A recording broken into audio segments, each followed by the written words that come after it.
Everybody, thanks so much for listening to the podcast. If you're listening to us for the first time, please subscribe to this podcast.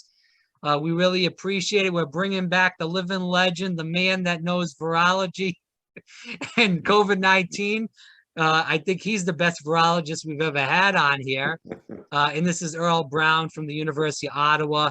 Earl, there's a lot of stuff going on in America and Canada, but thankfully, it seems like, knock on wood, we pray that this could be moving fully to an endemic stage. But first of all, thanks so much for coming on again. Greatly appreciate it.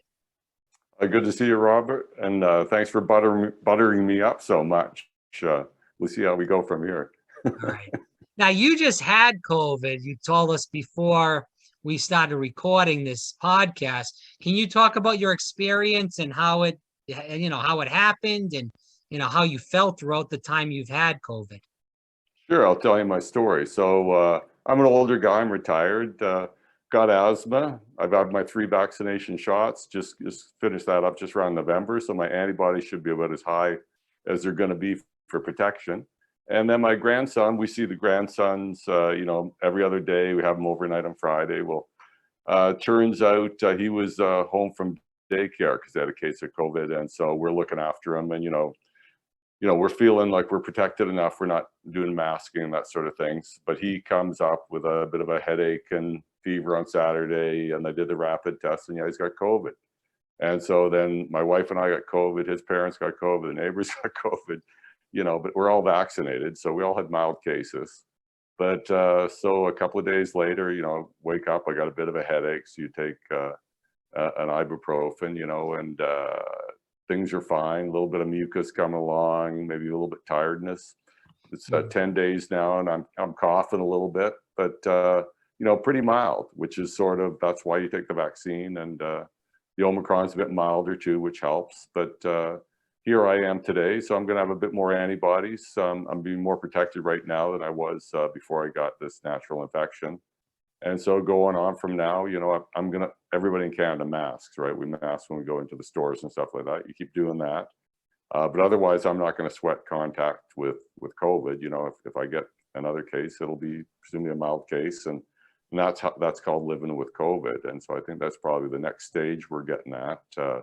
The US is about the same stage as us. Both the US and Canada have had the Omicron peak, and we're coming down from the peak for the last couple of weeks. So our hospitals are lightening up right now. They got pretty full right around New Year. And so we went into restrictions again, not having as many people at home, and they closed down some of the restaurants and that sort of thing. And so we're opening up again. And also here in Canada, we've got COVID demonstrators. So they've taken, I'm in the capital, Ottawa. So they've been downtown with their trucks parked and completely occupied the downtown for the last 3 weeks. Police are down, the rest of them today in slow motion, but they're doing it. But there's a lot of anxious people about, don't tread on me, don't tell me what to do. So I think there's going to be kid gloves as far as future restrictions on behavior. But we're pushing people to update their vaccination, get your 3rd shot if you're eligible. That's really everybody in Canada now, except for the kids under 11. And so I think we're going to proceed and get through this with COVID bumping around in the background. It seems like we're moving to that endemic phase. For people that are listening, what does endemic mean? So endemic means it's part of the woodwork. And so like right now we got a whole bunch of endemic diseases. All the standard cold viruses, there's about 200 of them, but there's, the top winners among that. There's a whole bunch of viruses. Those are so-called endemic in the human population. They're always there at some level. You get worse in the winter, it always worse for respiratory viruses, that sort of thing. But then you have to remember that things like smallpox were endemic in the world for several centuries, and that virus kills at 30% or 50%. There's 2 forms of smallpox. There's a major and a minor. And so, just because it's endemic doesn't mean it's no big deal. And right now, the fact that we've got variants, Omicron, you mentioned, it's not as virulent as Delta. That's good news. And if more of us get immunity, if the whole population's more immune, you'll get these presumably outbreaks. The the new kids and will get infected, and some people get reinfected, and that'll be your seasonal grab bag of stuff. And you just, as long as you don't get variants that start to, kick the door too hard, and cause hospitalizations, we'll be going along with COVID-19 among, influenza and paraflu and all the other things that kids could get and that sort of thing. But we're obviously in a better place. You have the vaccine out there. There's therapeutics as far as medications that are starting to come out. So even if people get sick, more than likely, regardless if they're vaccinated or even with these therapeutics, they're going to be in a lot better shape than we were obviously in 2020 or even 2021. Oh, absolutely. And then we've got this newest drug, the Paxlovid. Right. That's got very good numbers. That's the sort of drug that keeps 90% of people out of hospital. So you have to, Paxlovid is a pill. It's antiviral, so you take the pill and it stops the virus from growing. That's the long and short of the story. But you have to take the pill early, because if you take it late, the virus has already done its replicating, it's damaged your tissues. You take the inhibitor, the Paxlovid, well, you're too late. So you got 5 days. So you get sick, you've got 5 days to test that it's COVID, go to your doc and get a script and then get the pill. So there's some logistics, but yeah, that drug is got very good numbers going for it. And, they're trying to rush it into production, right? That's the big problem right now, but near the end of this year, we should be washing in Paxlovid. You want it, you'll get it. And so that's really good news. There's other drugs. There's all the different names. They're good. There's quite a few coming along. So for somebody that has 2 shots and maybe they can't get any more shots, whether it's a medical issue or maybe they haven't got any shots at all due to a medical issue, what would you tell them to do now with Omicron and obviously the Omicron subvariant to stay safe, of course? Okay, so I'm going to split this into 2. Yeah. So we're talking about people with 2 shots and what should your concerns be? How should you act with respect to Omicron?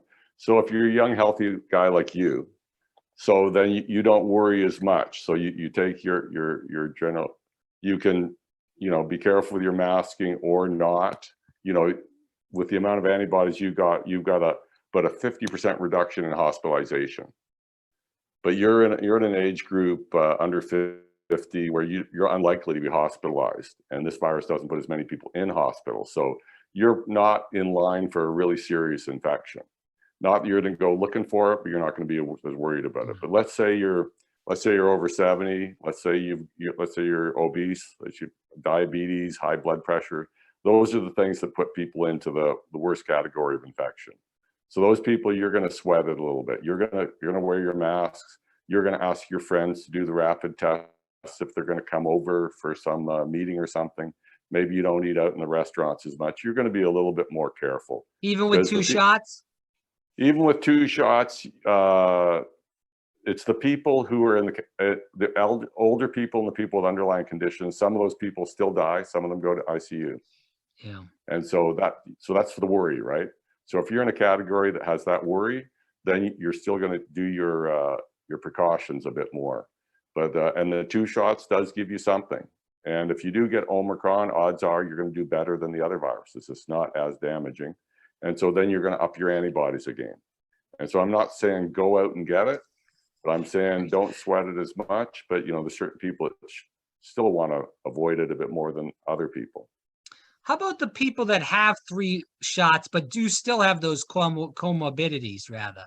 Yeah, so it's almost the same answer here, but the concern is less.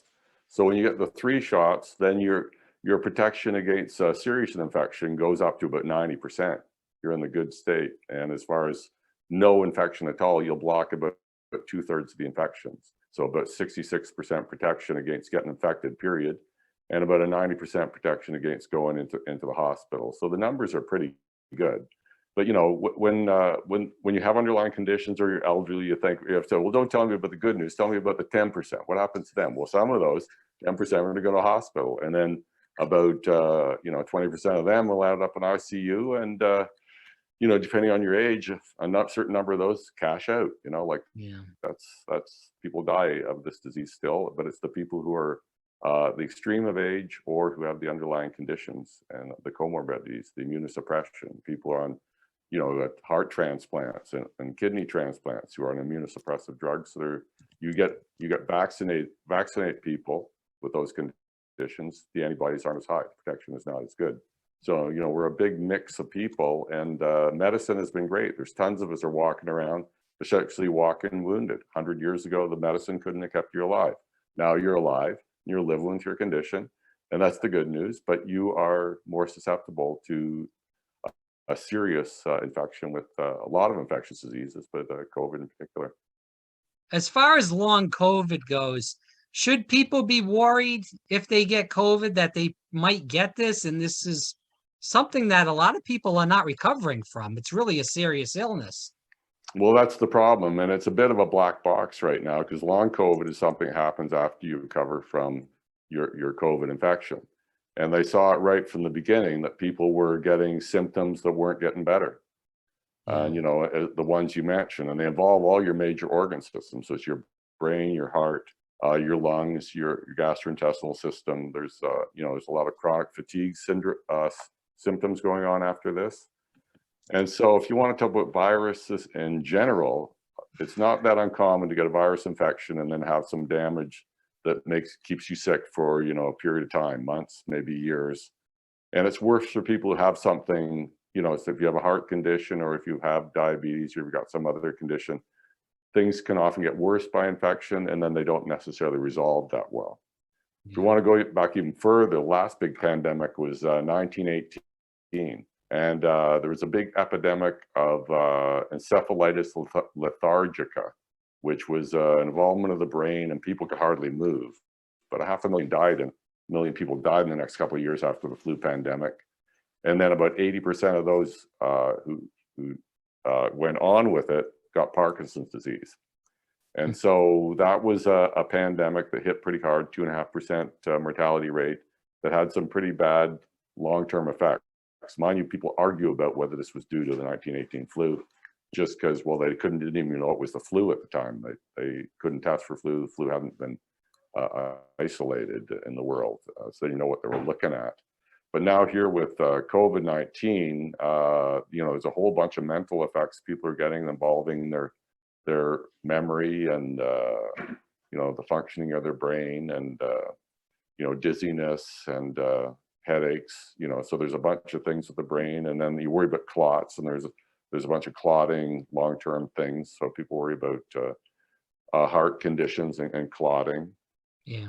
And so you've got quite a lot of illness that seems to be following the acute illness. So acute infection, like infections, you get infected, you get sick, your body kicks the virus out with your immune system. The acute phase is over, and then we're getting people who aren't getting better. So you're getting these chronic diseases, chronic phases. And so COVID's been on the planet for 2 years.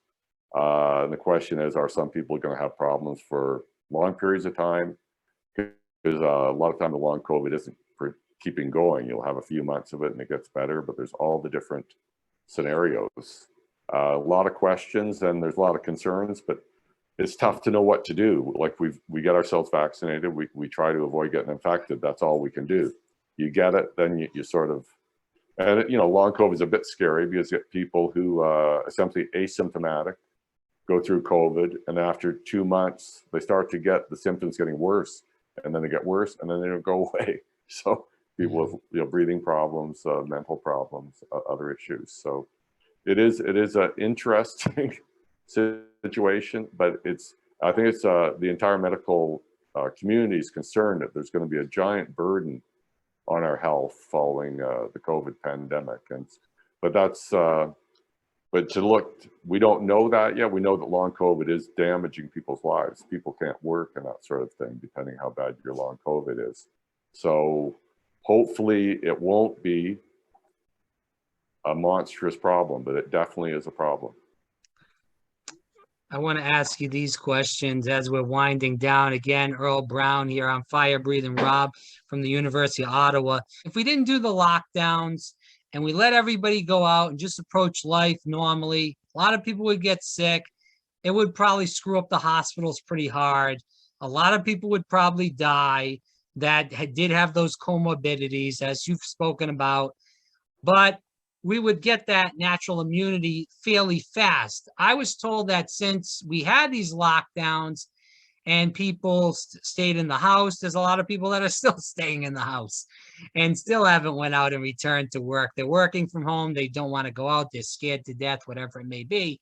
That's why these variants got stronger because of that. Do you agree with that, or is that Well, no, false? that's apples and oranges. Yeah. So Okay. now we could, if we had to let it run, which we could have done, get a lot of people infected in a short period of time. The problem is you couldn't take care of them in healthcare. So that's what happened. That's what happened in Florida. That's what happened in Italy and Spain. And so that came along. They got caught flat-footed. It was ripping through the country. And so then they did their lockdowns, but there's so many cases that, like, they had a 7% mortality rate in Italy. And so that's what happens when you don't have enough health care. So people who can't get the care that are needed are going to die where they otherwise would be saved by intensive care and good health care.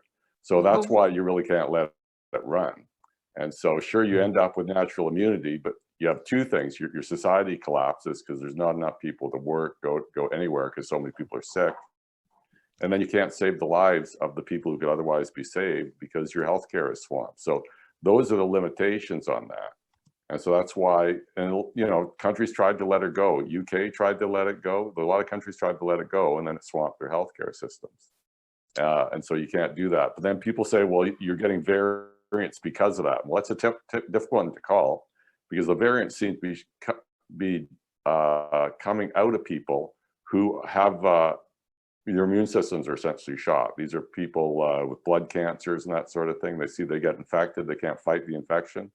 And these variants seem to be coming out of those scenarios. So people who with leukemia, or maybe people with HIV who's not treated, you know, those are where the variants seem to show up. So people saying that, well, I have this scenario where we're not going to have any variants and you just let the virus rip through. Well, they're saying something, and you know, it doesn't really, there's not really science behind that. Okay. I figured I'd ask that. But the one thing that they're correct on is that variants they're time dependent, right? So the longer you have a pandemic, the more chance you have for variants. So if you let it rip through and have, you know, everybody live or die in, you know, the first 6 months or something, there probably is less chance of variants after that. So there's some truth to what they're saying, I think, that it's not, it's more a numbers game than, well, if you do this, there's no variants, you do that, there is variants. No, I appreciate the honesty. You know, my thing is, and I know this is more of a US issue than probably a Canadian issue, is that the healthcare system in the US is obviously for profit. We are seeing a lot of these hospitals, and we've heard this many times, a lot of these hospitals in the US are owned by private equity companies. They're more about getting the profit. They'll cut the doctor staff, they'll cut the nurse staff. Then we hear all these stuff on the news that, oh, the hospitals are flooded, all these people have COVID and they're flooding the hospitals.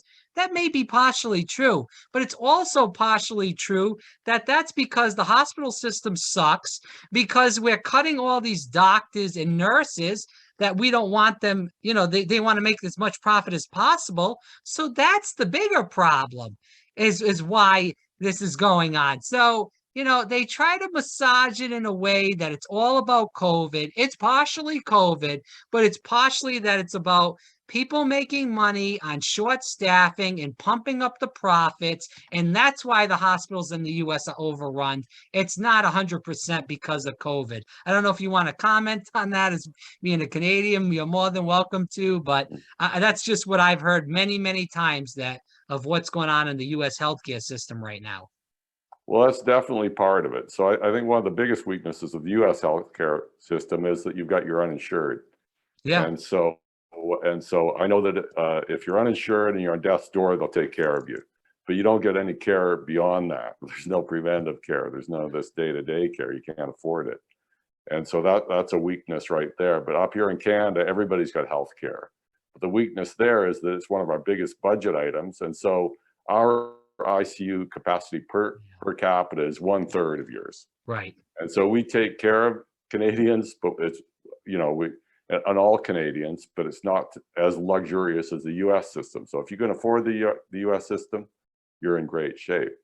But, you know, and still societies aren't ready for pandemics. They have enough ICU to cover all the, you know, the flu season and you know, the car accidents, et cetera, you know, and so then you're feeling happy. So when a pandemic comes along, well, nobody's got enough capacity, even though the US, which has got more ICU than we do, everybody's short on capacity. Yeah, I've heard that about the Canadian ICUs. You know, just to be fair and not to push back, but just to push back on the subject in general, since 1970, the US has cut over 1,000 ICU beds. So partially a lot of this stuff, again, goes back to profit and goes back to the US healthcare system, which sucks. Well, And that's a problem. and that's the problem right there. Because if those beds are in place, there wouldn't be shortages and there wouldn't be people running around as far as trying to find hospitals. I'll tell you this, Earl, if you want to go to the hospital up here, the hospitals, they've decreased a lot because of Omicron over here in the Northeast, a lot. But if you want to go to the hospital now because of the vaccine mandates in the hospital and a lot of nurses quit and doctors left, it's 5-6 hour waits. Mm. It's a joke. It's really obscene what's going on in this country right now. And, you know, the vaccine mandates, people think different things on that. I think it's crazy because you know what? They're bringing nurses into the hospital in this country that are sick with COVID and to come and work when they won't let a nurse work just because she doesn't have the vaccine, but she has zero COVID. So it's just a total joke. Well, it's gotten messed up with the Omicron, so many cases. Because up here in Canada, we're having a hard time staffing the hospitals. Yeah, you know, when so many of your staff are sick, and you still have a lot of patients in there, you've got problems. I want to go to the last two questions before we end the program, Earl. You know, as far as shots go, Israel was on their 4th shot. Now it looks like they're going away from the shots altogether, from what I heard. You know, that kind of makes me a little skeptical, even more than I am, about these shots and the money behind big pharma in general, about pumping shots in people. You know, what do you think about this now that Israel, there's not dummies in Israel, there's a lot of intelligent people there. As far as that goes, I'm starting to go away from the shots now and just say, like you said, it's an endemic. People are going to get sick. We're going to develop these therapeutics and we're going to just go with the flow right now. You know, what is going on with the Israeli thing right now? And then I'm going to ask you about if we're going to get shots all the time, but just to answer the Israeli issue first. Sure. Well, the reason why you use a vaccine is to prevent a serious disease. And so you don't vaccinate unless you have serious disease. And so now they've vaccinated and Israel's got top numbers there, right? Yeah. Pretty well everybody's vaccinated. Sure. And so they've got their, you know, and they saw after the 2 shots, they were seeing that the vaccine strength was weakening. Okay, so then they were one of the first ones to get on the 3rd shot. And that was right before Omicron came along. And so then all of a sudden Omicron comes along, a virus that can duck our shots. So 2 shots really don't keep you from getting infected. 3 shots do, even stronger reason for getting 3 shots. So everybody's on 3 shots. In Canada, we're on 3 shots. But half the Canadians haven't bothered with a 3rd shot. And the same answer I gave you before, if you're not a high risk group, well, do what you want. But if you're in a high risk group, you want your 3rd shot, you know? Sure. And so then they're seeing this thing, a 3rd shot, well, that decreases its strength over time. Let's give a 4th shot. Well, you have to look and see what's the consequence of a COVID infection among your population with 3 or 4 shots. And you're sort of in a good category where not many people are ending up in a hospital. You sort of say, well, okay, we're going to live with, you know, 3 or 4 shots, and we're going to let it go until we see something change, right? And so I think it's all costs, it's risk, you know, it's your cost benefit analysis of the risk, you know, how much, and once everybody's got some immunity and helps against serious infection, you're not as concerned about keeping your vaccinations up. So if a new variant came along and all of a sudden it's putting people in hospital and the old shot doesn't work, well, they're going to be scurrying again, giving another shot of the same thing to try to up your immunity if that helps, or or they're going to be making the new shot against variant X, the Yeah. next one that's coming down the pipe. So you're kind of agreeing that there's probably not going to be shots every 3 or 6 months then, correct?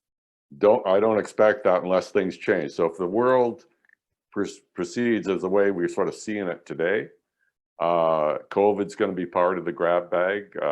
You'll recommend people get their vaccination and live on with it. And if we find there's a susceptible group in our societies that needs more immunity, then we got to address it's either another shot or it's a different shot. It's going to be a variant shot. But as you said, we're doing better. We got more drugs, so the whole scenario changes. If you got people who don't want to get a shot and they get really sick, and you can save their ass with a drug, okay, we're all happy.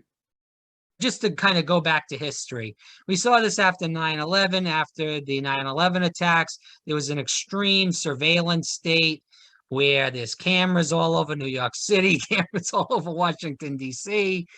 They're looking at your Facebook, your Twitter account. They're probably listening to us talk right now. They're looking at our emails, and it's all in the minds of we're protecting us. They're protecting us rather against terrorism. We're seeing this now, and this is where, as a person that worries about civil liberties and freedoms with the vaccine passports, I was listening to a guy that was one of the truckers that said he went up to the border, and he's vaccinated, and he went up to the border to go into the U.S., and he was getting his phone to show the QR code for the passport, and he said the person at the border said, "We don't have to see it. We already know your name," and he went through the guy's name. That makes me a little nervous. That doesn't have anything to do with the vaccine or anything. This is more of my issue with these passports, and we can't let people be on this because they have only had 2 shots, they didn't have 3, or they were supposed to get 4, and that's where I'm a little worried, more so about that than all these shots. And like I said, if you want to take 100 shots, more power to you. God bless you if that's the way you want it. It's your body, it's your choice. But when we start getting into these surveillance state things, as far as the vaccine passports, and you can only go into a restaurant. And then I was laughing, Earl, because I was watching the Super Bowl. We have all these politicians there that say it's a mask mandate. You got to wear the mask, and all these celebrities. And there's a mask mandate inside the Super Bowl. And all these celebrities and politicians are walking around without masks. And all the people that are regular people, they have to wear the mask. So this is the reason, again, why I think people are pissed off, because it's rules for the regular people. But if we're the upper class, or we're the politicians or the celebrities, we don't have to follow those rules. That's just for the peasants. We're living it right here. And so just to go to the Canadian situation, so Canada, people bought into the vaccine pretty well. We had Right. We've got 80% vaccine coverage. And if you take among the eligible, it's about 90% vaccine coverage. There's only about 10% who aren't vaccinated. You look at the truckers, and they're 90% vaccinated. And so they were all in. And so I think the I guess the straw that broke the camel's back was everybody along. We're near the end of the pandemic, and then the federal government made it a mandate that truckers had to get vaccinated. They were just encouraged to get vaccinated. So then they put a mandate in right at the end there, right before Omicron hit. And I think that made them go just a little bit extreme, because they were pretty pissed off to start with. And we've got various, there's extremist factions in Canada. There's dissatisfaction out in the West. They've talked about leaving Canada. We've got the Quebecois, the French, who've had referendums on leaving Canada. And then, nobody likes being cooped up. Everybody's cranky from COVID. And then when they did the mandate on the truckers, some flip switched, and they started a convoy on the West Coast. They drove across, and at every overpass on the highways, the Trans-Canada highways, the citizens came out.